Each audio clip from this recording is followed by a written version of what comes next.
Shalom saudara-saudari, hari ini kita akan belajar mengenai angka 7 dalam kitab Wahyu. Angka ini bukan sekadar angka biasa, tetapi penuh makna rohani. Dari Allah, angka 7 melambangkan kesempurnaan rencananya. Namun dari iblis, angka 7 dipakai untuk menunjukkan kepenuhan kuasa jahat yang palsu. Mari kita belajar bersama-sama. Angka 7 dari Allah di dalam kitab Wahyu muncul berulang kali, di mana disebutkan dalam karya Allah.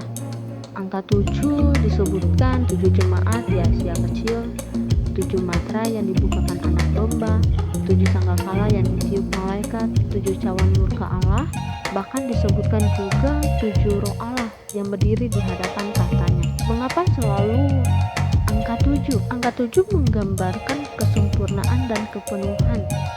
Allah ingin menyatakan bahwa rencananya atas dunia ini sempurna. Tidak ada yang kurang, tidak ada yang tertinggal.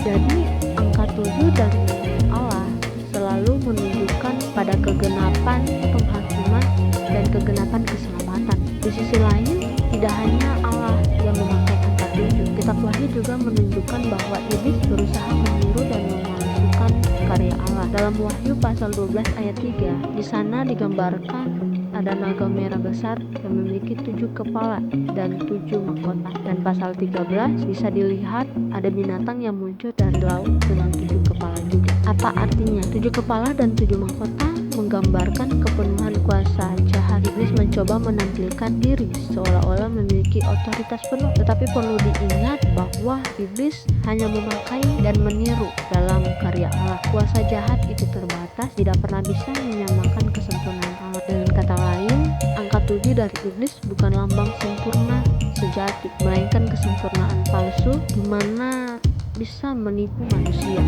Dalam hal ini kita bisa melihat bahwa perbedaan dari angka 7 dalam karya Allah dan iblis. Angka 7 dari Allah yaitu kesempurnaan, kegenapan dan kepenuhan kasih serta penghakimannya.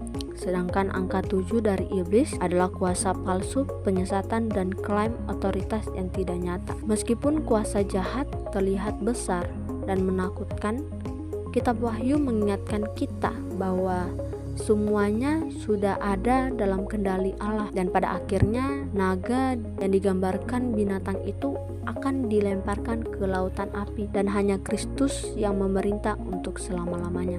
Penutup dan refleksi bagi kita sebagai orang percaya, pelajaran yang sangat penting bahwa kita boleh yakin rencana Allah sempurna dalam hidup kita. Bahkan penderitaan yang kita alami tidak pernah lepas dari kendalinya. Kita tidak perlu takut pada kuasa iblis meskipun kelihatan besar. Iblis hanya memiliki kuasa yang terbatas.